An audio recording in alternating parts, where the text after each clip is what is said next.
Um bom dia a todos, uma satisfação muito grande participar deste grande evento. Parabéns à Federação Espírita do Rio Grande do Sul. Esse, sem dúvida, é o maior evento espírita gaúcho de todos os tempos. E nós ficamos muito felizes com isso. Parabéns, Francisco Spinelli, esse espírito que coordena o movimento espírita no Rio Grande do Sul, que divulgava a doutrina espírita a cavalo ao seu tempo e que talvez não achasse difícil as dificuldades que eram inerentes à sua época e que provavelmente do outro lado da vida deve achar graça de nós quando nós nos queixamos das nossas dificuldades atuais para realizarmos a nossa tarefa. Ele nos intui frequentemente as ações sem que percebamos. Um trabalhador do tempo de Jesus, seguindo os preceitos do Mestre, fazendo com que essa atividade espírita seja uma atividade especial para todos nós. Quando nós olhamos a extensão do trabalho que estamos envolvidos, quando nós percebemos o quanto estamos expandindo a divulgação da doutrina espírita, quando nós olhamos o número de pessoas reunidas para os eventos espíritas, como é o caso do 7º Congresso Espírita do Rio Grande do Sul, aqui em Gramado, nós temos duas emoções em conflito. Uma de uma alegria muito grande por vermos que o avanço da doutrina espírita, sob o ponto de vista numérico, ele é visível e inegável. O avanço da ciência nos possibilita criarmos estruturas cada vez maiores para apresentarmos o Consolador. É o Evangelho no mundo. Mas a espiritualidade nos alerta que o Evangelho no mundo pode ser um grande risco se ele não estiver nos corações. O Evangelho no mundo é o Evangelho que se expande em escala numérica, mas o Evangelho nos corações é o Evangelho que exige que mantenhamos os preceitos do autor da mensagem. Como é difícil conciliar progresso com simplicidade. Como é difícil estarmos num grande número de pessoas num mundo agitado e nos mantermos em paz. Como é difícil nos reunirmos entusiasmados pela expansão da doutrina espírita e ao mesmo tempo nos mantermos humildes. Talvez o grande desafio que esteja lançado à nossa época seja nós nos mantermos tranquilos diante da proposta do progresso. Esta aliança da ciência com a religião tem sido a grande proposta que a doutrina espírita vem apresentando aos 150 anos, quando completaremos o ano que vem do lançamento do Evangelho segundo o Espiritismo, para que a religião, a religiosidade, a espiritualidade e a mensagem de Jesus possa ser plenamente entendida e praticada em espírito e verdade pelas pessoas. É do século XIX, sim, conforme já foi apresentado aqui pelo nosso querido Divaldo e pelo Haroldo, que as luzes se acenderam para o mundo de uma maneira definitiva. Os grandes pensadores de todos os tempos e da era moderna têm nos trazido as descobertas que nos fazem hoje termos o conforto e a possibilidade de constatarmos que já vivemos uma era nova. Mas é do século XIX também uma constatação fundamental que faz frente a uma crença que nós insistimos em manter. A descoberta no século XIX é a de que o invisível comanda a nossa vida. Ao contrário do que nós pensamos ainda hoje, não é o que nós vemos que comanda a nossa existência.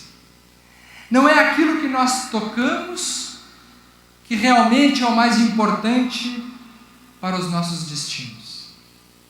É assim na medicina, é assim na psicologia, é assim na ciência e é assim na religião. Foi no final do século XIX que figuras importantes, como é o caso de Sigmund Freud, que irá apresentar a sua proposta na psicologia, dizendo que, sob o ponto de vista mental, não é um acontecimento objetivo que determina o nosso comportamento emocional, mas particularmente aquilo que nós não vemos, as coisas que ficaram guardadas dentro de nós. E dizia Freud, aquilo que nós esquecemos é exatamente aquilo que comanda a nossa existência. E ele mostrou que as crianças têm sexualidade e que os conflitos na infância são responsáveis pelas dores, boa parte delas na vida adulta. Um trauma na infância, um abuso sexual, uma agressão de ordem qualquer, ela pode ser esquecida do psiquismo consciente, mas irá determinar todo o comportamento na vida adulta. É então um primeiro momento que a psicologia moderna se debruça para mostrar que aquilo que nós não vemos é muito mais importante do que aquilo que vemos.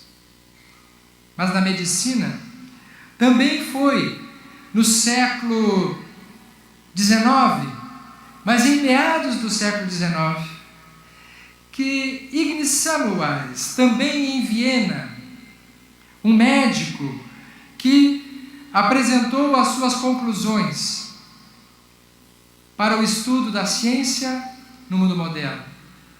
Um cirurgião, ele estava se deparando em meados do século XIX com a febre puerperal. Era comum que em Viena as mães que tinham seus filhos acabassem morrendo com sintomas que eram característicos da chamada febre puerperal. A febre puerperal matava as crianças, matava as mães. E não se sabia qual era o motivo das mulheres morrerem tanto. Ele havia se formado em medicina em 1844 e já em 1846 trabalhava no hospital de Viena.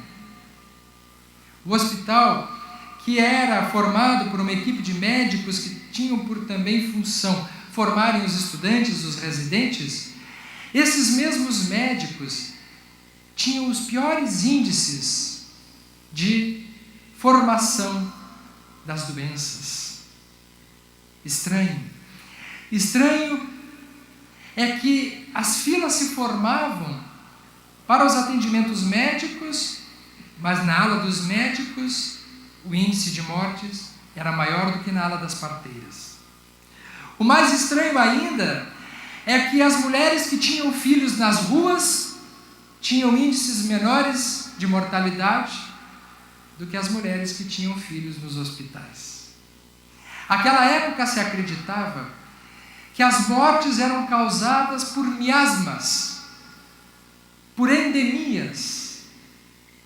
Se imaginava que a podridão dos lixos formava uma espécie de névoa que fazia com que a mortalidade fosse muito alta.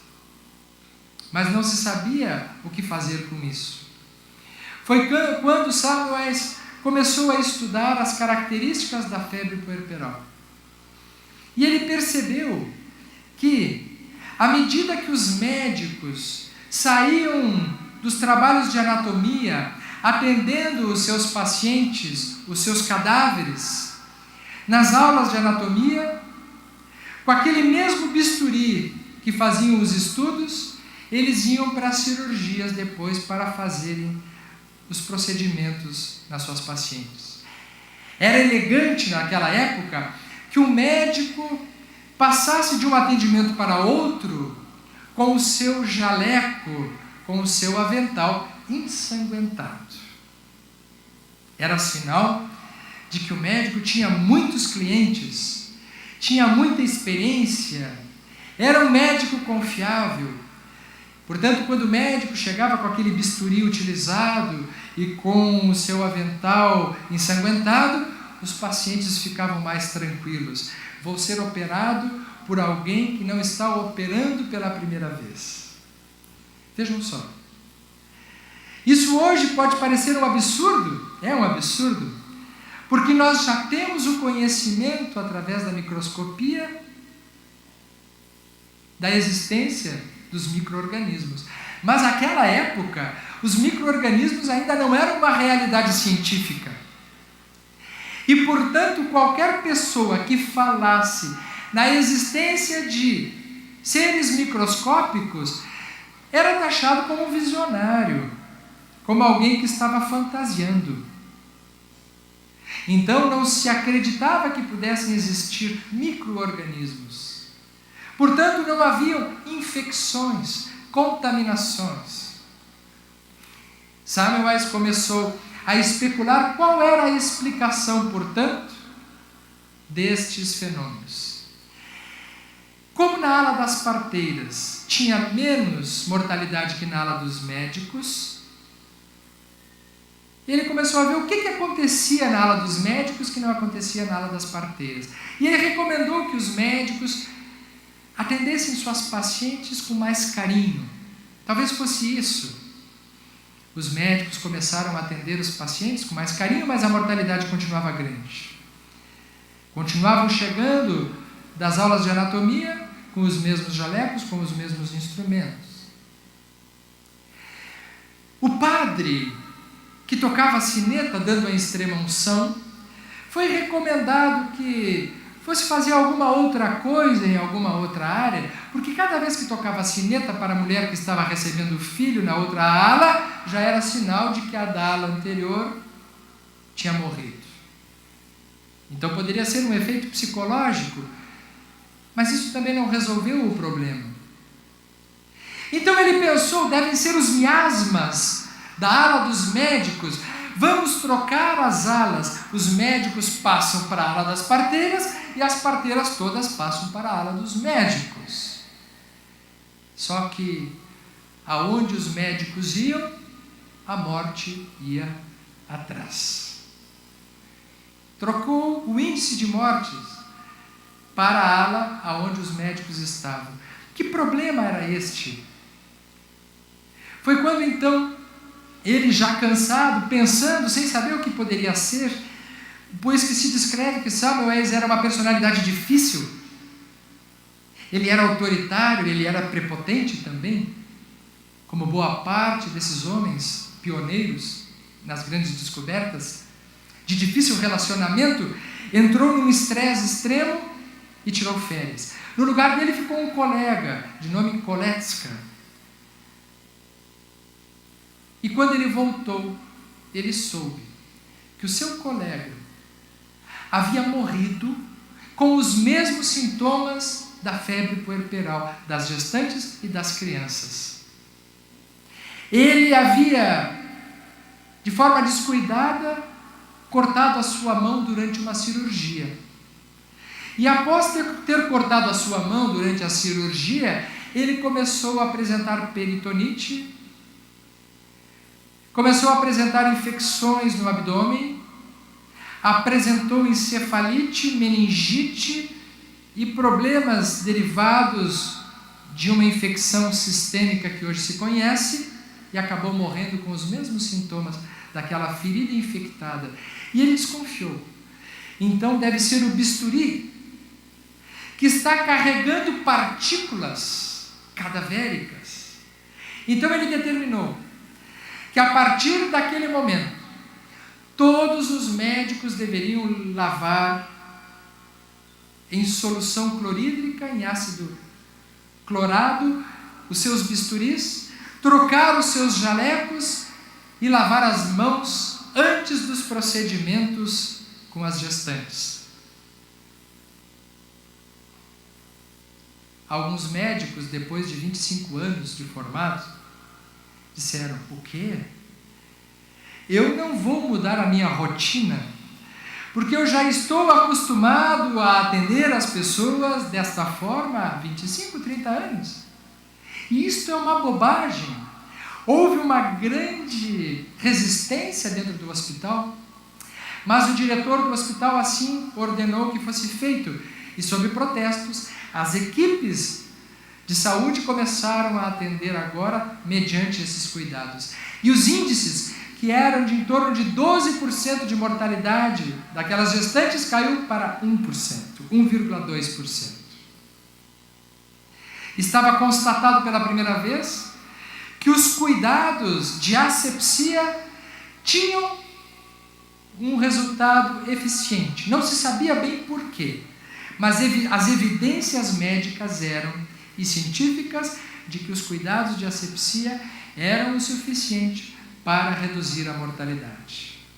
O microscópio já existia naquela época, mas Semmelweis não queria fazer pesquisa científica, bastava os resultados. E ele, que estava envolvido em movimentos políticos também, começou a receber a resistência do Partido Conservador de Viena e surgiu uma grande rebelião em torno das suas iniciativas. Ele constatou que, através dessas medidas, algo estava a caminho de ser descoberto. Passado algum tempo, apesar dos índices de mortalidade terem caído, das evidências científicas de experimentação terem sido efetivas, você sabe o que aconteceu com Semmelweis? Ele foi expulso de Viena. Através da direção do hospital, da resistência dos colegas, voltando a dizer que as suas ideias eram absurdas, porque ele acreditava em partículas invisíveis que eram capazes de provocar infecções. E esse ponto eu quero ressaltar de uma maneira muito consistente. Apesar das evidências científicas apontarem, através dos resultados, para uma constatação objetiva, os resultados não foram suficientes para que um conhecimento se modificasse. Isso faz-nos pensar que a ciência não é o suficiente para nos convencer. Porque alguns anos mais tarde, não tão longe dali, mas já na Paris luminosa, Pasteur haveria de demonstrar, através da microscopia, a existência dos micro-organismos. E ele foi quem pôde configurar a nova era do trabalho das infecções. Semmelweis voltou frustrado para o seu país de origem, e lá diz a história, que ele se perturbou de tal maneira por não ter sido aceito nas suas evidências, que ele começou a falar sozinho. Quando ele encontrava um casal de namorados na rua, ele interferia e dizia: quando vocês forem fazer sexo, quando vocês forem namorar, depois vocês se lavem, porque vocês podem morrer de febre puerperal. Ele estava fascinado com essa ideia e foi taxado como louco. Ele acabou no manicômio. E ainda quando fazendo uma cirurgia junto com seus estudantes, e já falando sozinho, perturbado, com vozes que ele só ouvia, Em determinado momento, conta a história da medicina, que num acesso de fúria ele cravou o bisturi na sua própria mão e morreu de febre puerperal. Com quem ele estava falando? Com que mundo invisível ele estava dialogando, talvez? Estava constatado a existência do mundo microscópico, mas estava nascendo também ali naquela mesma época uma outra ciência que nos mostrou uma outra constatação. Em 1857, nascia a doutrina espírita. E Allan Kardec, o codificador da doutrina espírita, disse um dia: a obsessão será colocada entre as causas patológicas, como é hoje a ação dos animais microscópicos, de cuja existência não se suspeitava antes da invenção do microscópio. Da mesma forma que os cientistas riram de Semmelweis quando ele dizia que existiam micro-organismos que determinavam doença, hoje os cientistas ainda riem quando os estudiosos da nova ciência, que faz aliança com a religião, diz: existem elementos invisíveis que são capazes de proporcionar infecções mentais e emocionais nas nossas vidas. Mas onde está o microscópio? Pasteur tinha o microscópio à sua disposição. Ele tinha como demonstrar a existência dos micro-organismos. Mas e onde está o aparelho capaz de demonstrar a existência dos tais espíritos? E Kardec responderá: o microscópio do mundo espiritual é a mediunidade. Os médiuns são os microscópios da mediunidade. Ah, mas médium não serve, porque com o microscópio nós temos objetivamente a visão do que existe no mundo invisível. Mas se engana, porque os microscópios são diferentes também. Se o microscópio for fraco, ele não mostra um micro-organismo muito diferenciado. Somente o microscópio eletrônico é capaz de mostrar. Assim também a mediunidade. A mediunidade poderá ser boa num médium, mas ela poderá ser fraca, dependendo do outro tipo de mediunidade. Não podemos comparar a microscopia eletrônica de Chico Xavier com a mediunidade comum da maior parte dos médiuns.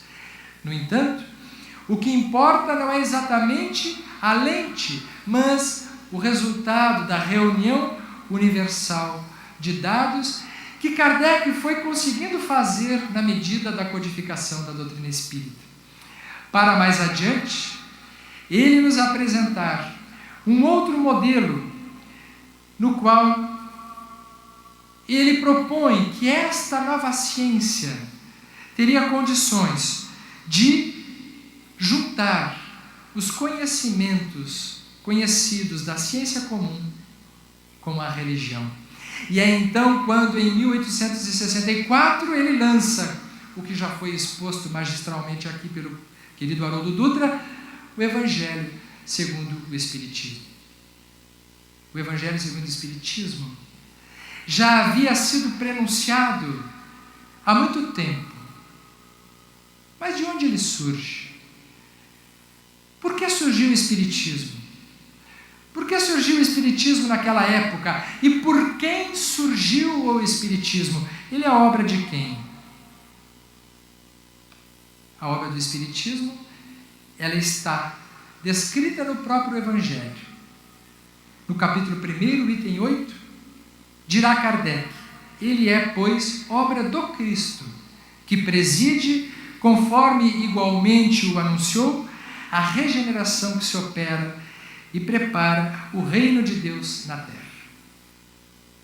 Se me amais, guardai os meus mandamentos, e eu pedirei ao meu Pai, e ele vos enviará um outro Consolador. O Consolador, que é o Espírito de verdade, que o mundo não pode ver porque definitivamente não o conhece, Ele virá em meu nome e vos explicará todas as coisas e vos fará lembrar de tudo que eu vos tenho dito. Jesus promete, portanto, o Consolador. O Consolador que é um outro Consolador e que, portanto, não é Ele mesmo. Esse Consolador ficaria eternamente conosco, conforme as palavras de Jesus, e, portanto, não seria uma pessoa. Porque, ao ficar eternamente conosco, não poderia ter uma configuração física em torno de uma pessoa só. Portanto, uma doutrina. Ele vos fará lembrar de tudo que eu vos tenho dito, e se fará lembrar é porque teria esquecido. Ele já estava anunciando que a sua mensagem seria esquecida. Vos fará relembrar de tudo que eu vos tenho dito. E vos explicará tudo aquilo que eu não pude explicar, mostrando que ele não havia falado tudo. Então, o Espiritismo, ele é apresentado para o mundo como uma nova ciência. O Espiritismo é apresentado por Kardec como uma nova ciência, que vai fazer esta aliança com a religião. É a nova ciência que vem revelar aos homens, por meio de provas irrecusáveis, a existência e a natureza do mundo espiritual e as suas relações com o mundo corpóreo. O desafio da doutrina espírita é o maior desafio do paradigma de ligação que nós podemos ter no mundo contemporâneo.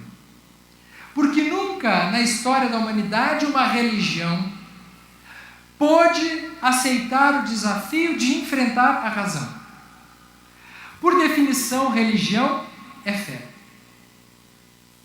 Até hoje nós ouvimos por parte dos religiosos que ou a pessoa aceita e não pensa, ou ela pensa e não confia. Para se ter fé, não se pode pensar. E nós ouvimos por parte de irmãos de outras afiliações religiosas cristãs este preceito. Quando nós estamos numa conversa onde surge o raciocínio, surge a indagação, esses irmãos dizem: mas não se pode questionar, porque isso é obra do mistério.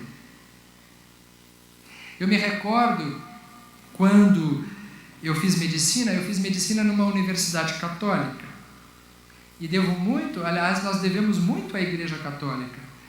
Porque a Igreja Católica, apesar de todos os problemas que a história já demonstrou, dos equívocos, que são equívocos humanos, ela produziu grandes homens. Francisco de Assis, Teresa d'Ávila, Madre Teresa de Calcutá. A doutrina espírita está recém-produzindo os seus ícones. Então nós temos que ter muito respeito à Igreja Católica. A Igreja Católica já estava com um certo ciúme de nós, porque nós já tínhamos Francisco Spinelli, Francisco Cândido Xavier, e eles deram um jeitinho de botar um Papa Francisco. Eu fiquei desconfiado que é uma pontinha de inveja da doutrina espírita. Mas pode ser que isso seja uma presunção nossa. Mas olhando o Papa Francisco, nós temos a expressão visível de um homem de bem. Então, a Igreja tem produzido grandes homens e grandes mulheres. Mas nós não podemos deixar de questionar as limitações do pensamento religioso comum do qual nós somos filhos. E certa feita nós estávamos numa aula de religião, uma vez que as universidades católicas obrigam a fazer as cadeiras religiosas. E o pastor, o padre, ele estava falando sobre o céu e o inferno. E eu prometi para mim que eu ia ficar quieto, eu não ia falar nada, porque a minha tarefa era simplesmente passar na prova no final do ano. E ele estava falando no céu como lugar bom, aonde as pessoas boas vão, e lá elas serão felizes. E o inferno, lugar para as pessoas más, que por culpa delas mesmas seriam eternamente infelizes. E ele perguntou para algumas pessoas o que cada um achava. Alguns não tinham opinião, outros diziam que achava que era assim mesmo. E ele olhou para mim, e o aluno, o que acha? E eu não sei se eu estava inspirado pelo Francisco Spinelli ou por algum zombeteiro, mas a resposta que me veio à cabeça foi a seguinte: pois é, irmão, eu acho que o céu ou ele não existe ou ele está vazio. Pronto, disse, já falei, agora tem que seguir. Naquele momento a metade da turma que estava dormindo acordou, né? E olhou para trás. E ele olhou para mim com aquela cara de quem aí vem, né? Disse, como assim? Eu disse, bom, o céu não é um lugar de pessoas boas? Sim, são os bons que vão para o céu.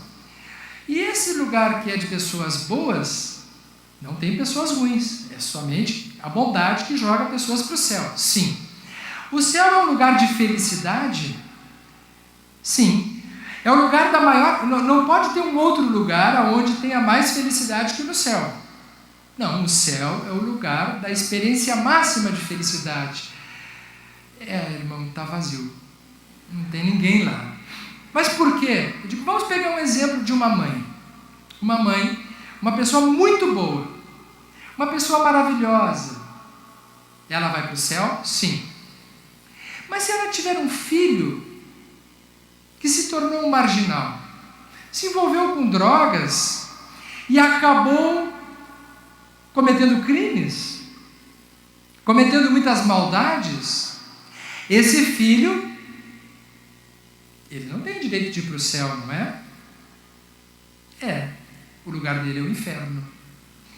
Muito bem, a mãe vai para o céu e o filho vai para o inferno. É assim?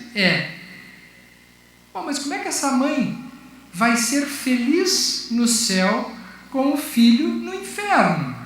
Aí sabe o que ele respondeu? Ele disse, não, mas depois que ela vai para o céu, ela já não vai mais ficar presa a esse filho. Eu digo, mas aí ela não é boa. Ou ela é feliz e ela não é boa,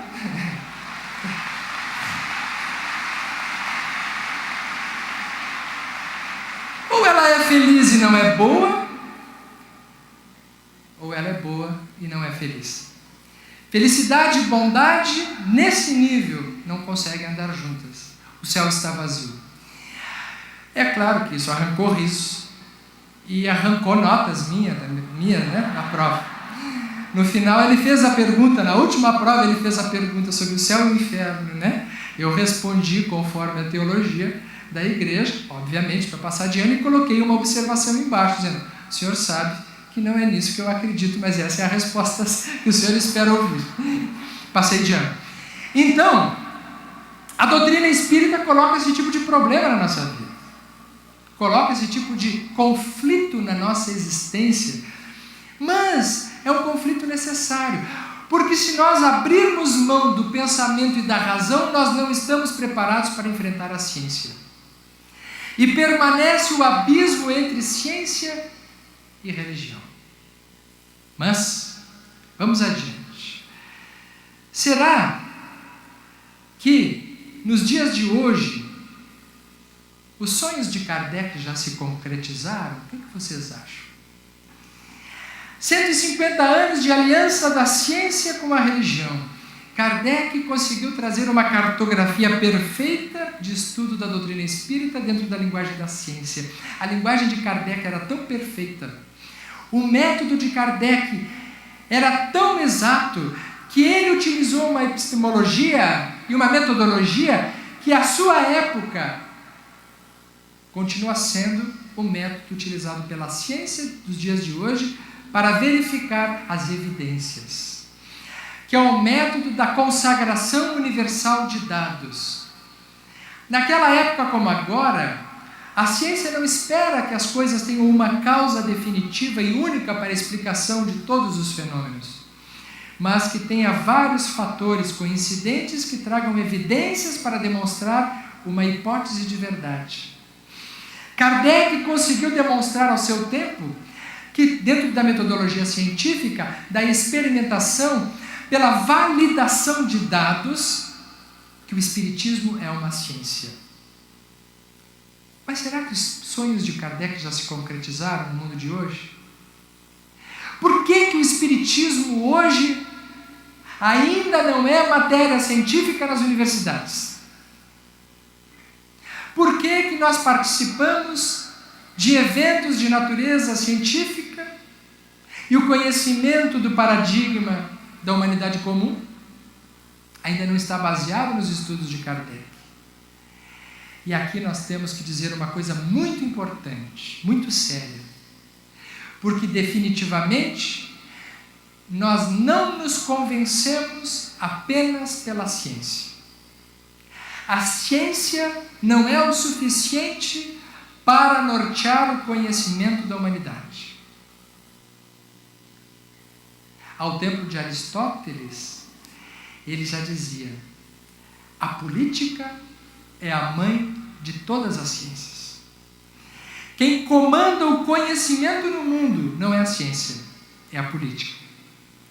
Porque dependendo do tipo de política que nós temos no mundo, de qual paradigma que nós temos vigorando, nós acreditamos naquilo que esse paradigma reza.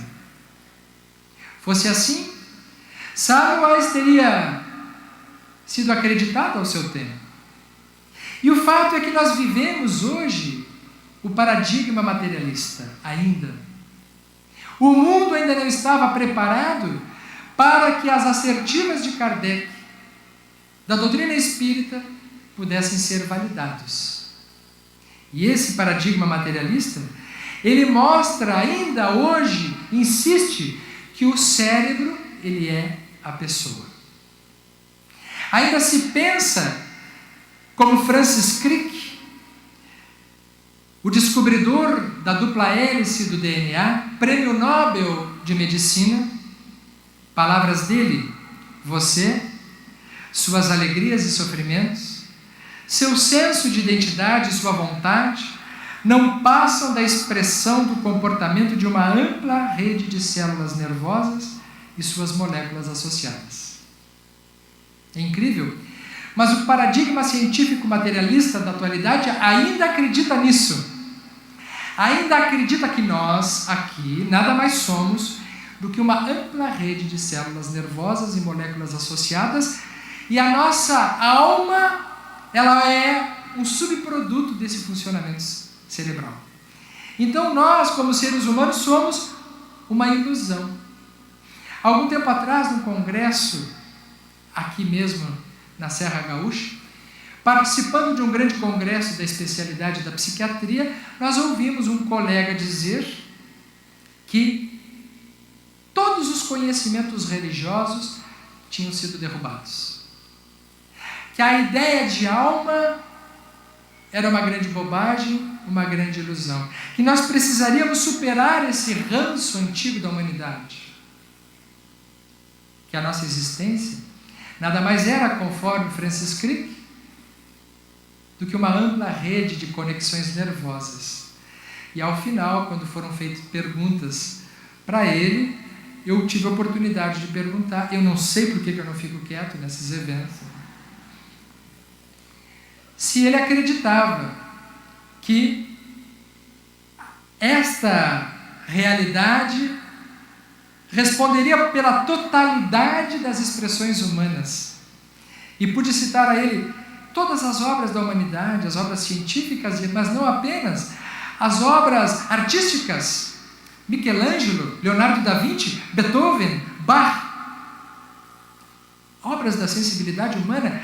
O senhor está dizendo que Shakespeare é o resultado de uma ampla célula de comunicação de redes nervosas? E que o amor entre casais nada mais é do que um subproduto químico, onde a paixão é um derivado biológico e que, portanto, não existe em essência? E ele foi concordando, ele disse: sim, é isso mesmo. Então quer dizer que nós aqui reunidos, nós somos uma grande ilusão de existência E aí as pessoas começaram a rir na plateia, porque está o absurdo da situação. E ele ficou nervoso, ficou irritado com aquele confrontamento, um homem de ciência. E quando ele ficou nervoso e irritado, eu peguei o microfone e disse assim: o senhor não precisa ficar irritado, porque o senhor não existe. E nós também não existimos, né?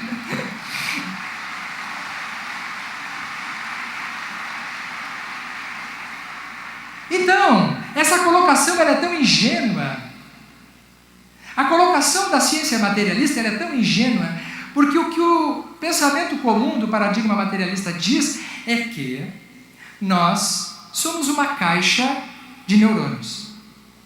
Essa caixa de neurônios, se ela está funcionando bem, nós estamos pensando bem.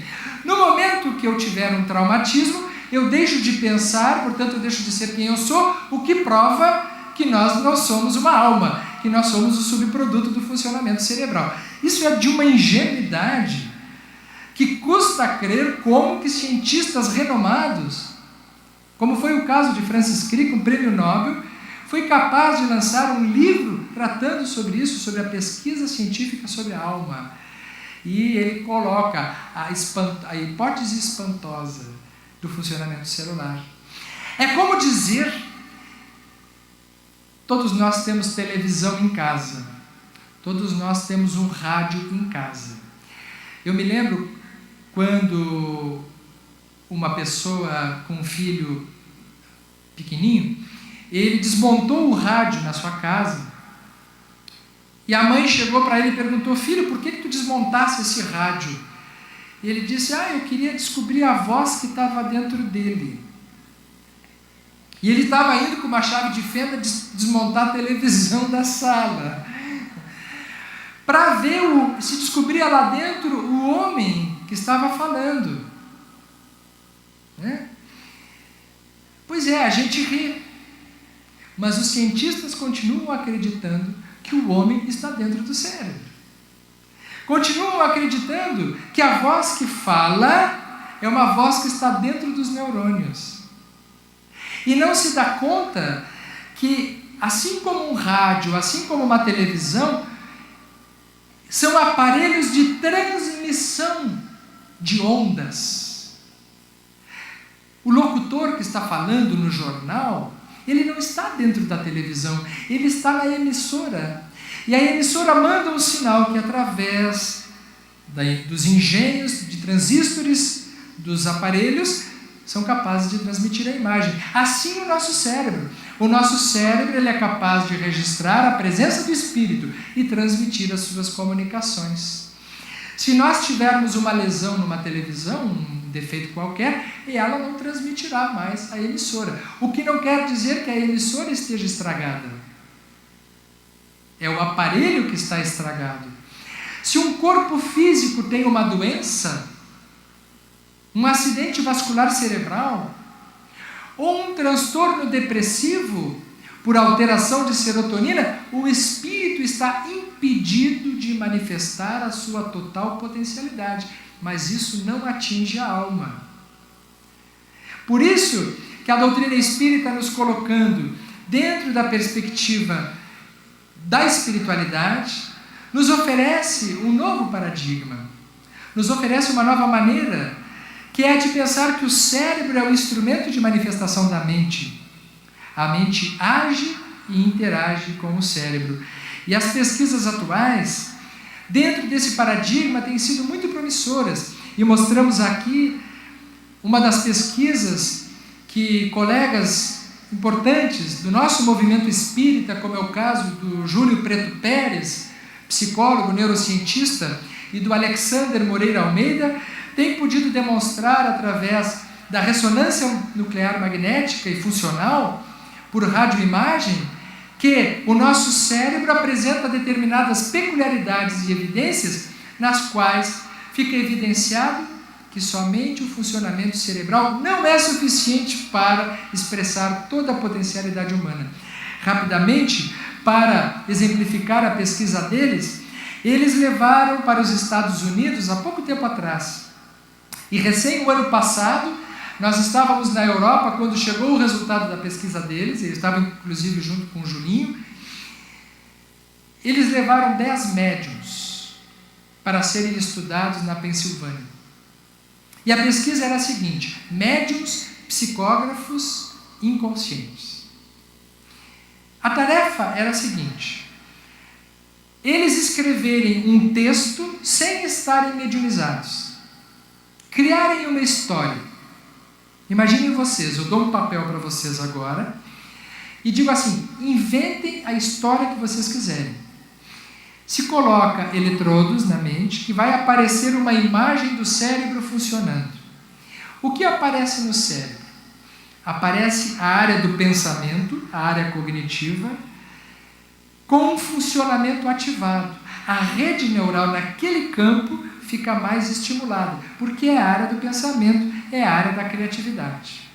Agora, prestem atenção, no momento que eles entram em transe e começam a psicografar, e na psicografia existe um texto mais criativo, mais impressionante, mais detalhado, com mais riqueza de minúcias do que o texto anterior, se esperava que a área do cérebro que fosse ativada fosse a mesma, porque é a área do cérebro pensando, mas nos exames de imagem mostra que esta área é a área que é menos ativada. A área que é ativada é uma área mais primitiva, a área límbica, aonde particularmente a glândula pineal é que se destaca, mostrando que aquele pensamento não é daquele cérebro. Então vejam que interessante, não é a prova da existência dos espíritos essa pesquisa, mas é uma evidência de que o cérebro não é responsável por todos os pensamentos que passam por ele. Então é o espiritismo, hoje, através da linguagem da ciência, mostrando, por evidências contundentes, que nós precisamos de outras explicações para o ser humano. Então, na medida que os sonhos de Kardec começam a ser expressos e começamos a entender um pouco melhor o funcionamento da alma humana, nós recorremos à doutrina espírita dentro do seu aspecto científico também. Kardec tinha razão quando ele apresentou o espiritismo como ciência. E o evangelho consciência é o evangelho da consciência. O evangelho para os nossos dias é o evangelho consciência. Não esta ciência fria que afasta, que banaliza, que materializa, mas a ciência com sentimentos, a ciência da razão, dentro da qual bate um coração, e que nos faz juntar estas duas asas, que até então batiam separadas, e que no entanto são necessárias, que se equilibrem para que o pássaro possa, enfim, alçar o seu voo com equilíbrio. Nós, como espíritas, estaremos estudando a doutrina espírita dentro daquilo que Kardec esperava. Espíritas, amai-vos. Este é o primeiro. O primeiro mandamento. Primeiro de tudo, o amor. Falaremos sobre isso amanhã no Sermão da Montanha. E instruí-vos. A instrução, ela é necessária para o equilíbrio das nossas potencialidades.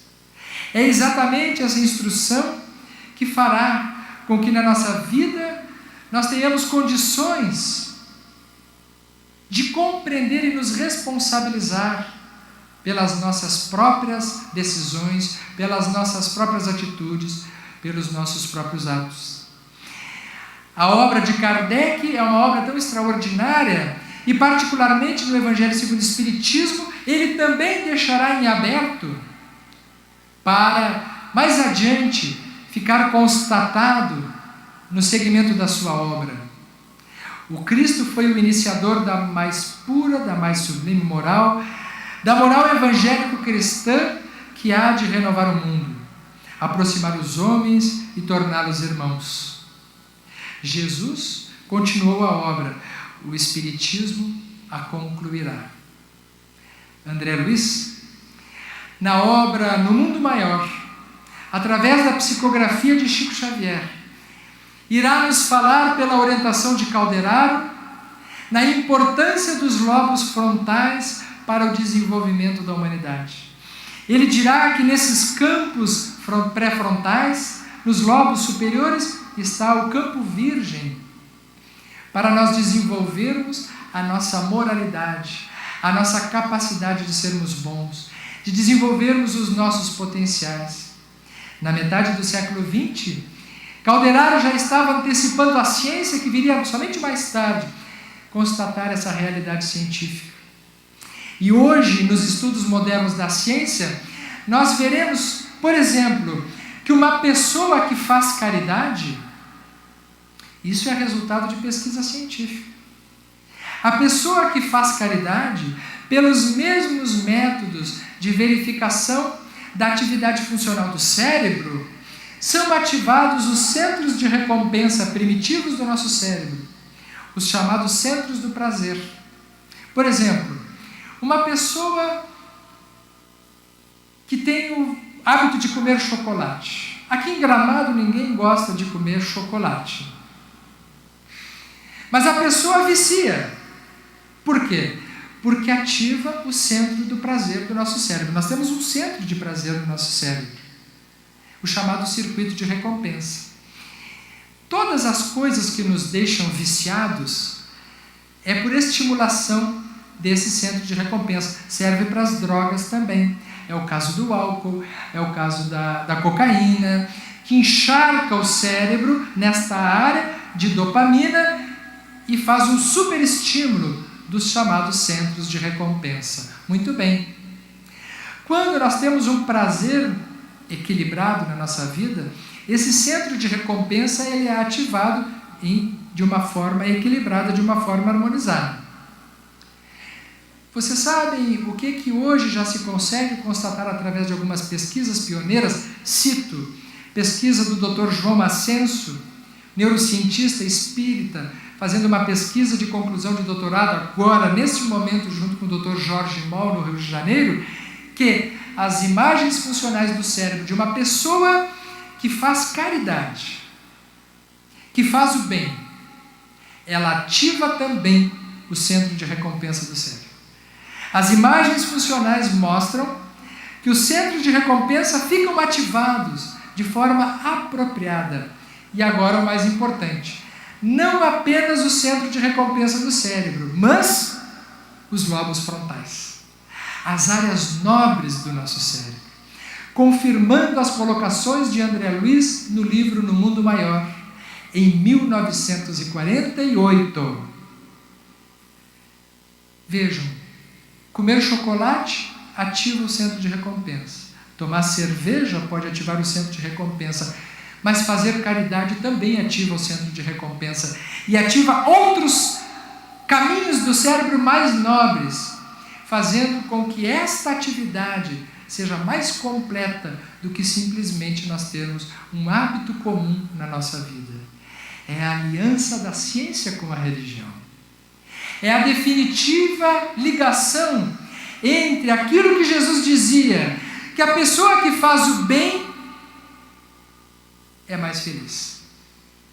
A ciência mostra. A pessoa que faz o bem ativa os centros de recompensa do cérebro. E vocês já repararam uma coisa? Que as pessoas que efetivamente fazem caridade, elas, de certa forma, entre aspas, viciam. Vide Chico Xavier. Chico Xavier dormia no máximo 3 horas por noite. Quando chegava uma pessoa, uma mãe sofrida, ele parava tudo o que ele estava fazendo para fazer caridade.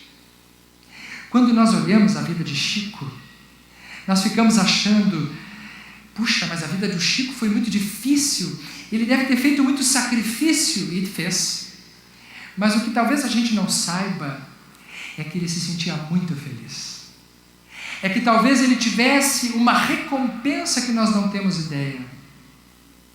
Quando Jesus dizia: ao fazeres o bem para aqueles pequeninos, não é a ele que estarão fazendo, é a mim. Sou eu que estarei lá. Ele nos mostra que é um encontro com uma instância superior, o encontro com os lobos frontais, que nos abre para instâncias superiores da espiritualidade. Portanto, quando uma mãe chegava para Chico Xavier, à espera da mensagem de um filho que faleceu abruptamente, haverá dor maior do que essa, do que de uma mãe ver um filho desencarnar precocemente? Chico colocava a mão à cabeça. Mãezinha, eu não morri. Eu sou fulano, aquele que tu cuidavas com carinho na infância e me chamava pelo nome tal. Está comigo, fui recebido por vovô fulano de tal, que te falou tal coisa à sua época. E a mãe, que nunca tinha visto aquele homem que não tinha ideia nenhuma do que estava fazendo porque não conhecia aquela situação, agora não era mais um homem comum, é um instrumento do Cristo, trazendo o filho de volta para aquela mãe que sofria. E aquela mãe, naquele momento, debulhada em lágrimas, vencendo a morte, vencendo o luto, se abraça numa carta, se abraça no filho que voltou, no filho que não morreu. E aí entendemos porque Jesus promete o Consolador. O Espiritismo não poderia ter uma outra característica senão o da consolação. Somente a consolação é capaz de nos fazer acreditar. Aquela mãe não precisa de prova científica, ela não precisa de pesquisas, ela não precisa de meta-análises, de gráficos intermináveis, de grandes constatações para saber que o seu filho estava ali. Nós não precisamos somente da ciência, nós precisamos principalmente da consciência. E a consciência é essa constatação da mente com o coração. Nós precisamos aprender a pensar com o coração, a sentir com a cabeça. Então aquele homem quase analfabeto, que era capaz de trazer uma mensagem de sobrevivência da alma, naquele momento não tinha vontade de dormir. Nunca aconteceu isso com vocês? Quando a gente faz uma coisa boa para alguém, a gente perde sono.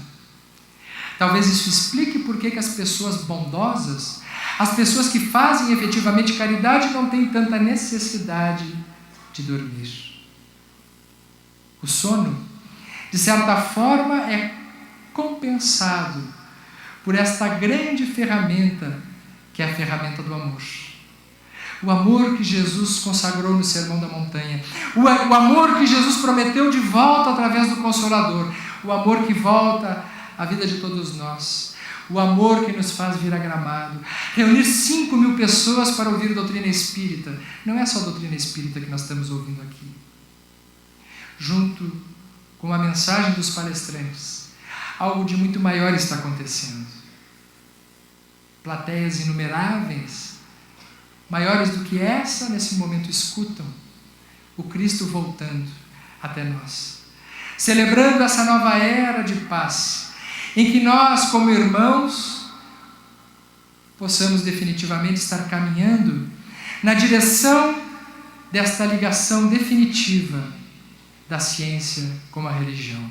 É como se fosse um trem na história que vem caminhando nesse diálogo interminável e que deve estar chegando em breve tempo para caminhos mais felizes na constatação das verdades eternas. 1891, o trem se dirigia a Paris. Dentro daquele trem, um homem de mais ou menos 70 anos lia um livro escuro. Do lado dele um jovem sentado, fazia anotações, mas não pôde se furtar a curiosidade de saber qual era o livro que aquele homem estava lendo. E vendo que aquele homem, aquele senhor, estava lendo a Bíblia, perguntou: que livro é esse? Esse livro é a palavra divina, é a Bíblia. Eu estou lendo a passagem do Evangelho de Jesus. O senhor acredita ainda nisso? Já estamos em 1891 e há pelo menos 100 anos, desde o Iluminismo, a ciência já vem demonstrando a miopia da religião. Isso são crendices ultrapassadas? Não, isso aqui é a palavra de Deus. Palavra de Deus? O senhor acredita mesmo que existe alguém que fez o mundo em 7 dias? O senhor acredita mesmo? Só pessoas ignorantes são capazes ainda hoje de acreditar nesse tipo de bobagem que nem as crianças mais acreditam. Desculpe ele ser franco dessa forma, mas as constatações científicas da modernidade já dão provas de que nós não precisamos da religião para explicar o mundo. Ah, é? E o senhor tem essas pesquisas? É tão jovem? Sim, eu me dedico a isso. Eu sou estudante e eu tenho visto muitos estudos, muitos pesquisadores têm nos mostrado essa miopia da religião. E tu poderias me apresentar essas constatações? Claro, mas o trem já vai parar agora e eu tenho que descer, mas se o senhor me der o seu endereço, eu vou lhe mandar pela correspondência essas pesquisas importantes da microscopia, mostrando os mistérios do mundo invisível, mas que é um mundo invisível material, que nós podemos explicar pelas questões da ciência. Ah, por favor, eu quero sim. E tirou do bolso dele um cartão, o senhor, 70 anos de idade mais ou menos, e deu para o jovem. O jovem desceu do trem, o trem continuou a viagem. O jovem ficou com um sorriso no canto da boca, dizendo: meu Deus, quanta história que temos que vencer. Embora as pessoas não acreditem em Deus, na hora H elas dizem: meu Deus. Só que quando ele leu o cartão, ele se sentiu uma ameba. Porque estava escrito ali: Louis Pasteur, professor, doutor, Louis Pasteur, diretor-geral do Instituto de Pesquisas Científicas da Universidade Nacional da França. Ele mostrou a existência do mundo microscópico, mas ele também teve a sabedoria de saber que outros mundos invisíveis precisam ser descobertos. Com ele, homenageando a Kardec e a todos os cientistas da atualidade que se voltam à espiritualidade, concluímos a nossa fala com a frase que ele nos deixa também para pensarmos. Um pouco de ciência nos afasta de Deus, muito nos aproxima. Muito obrigado.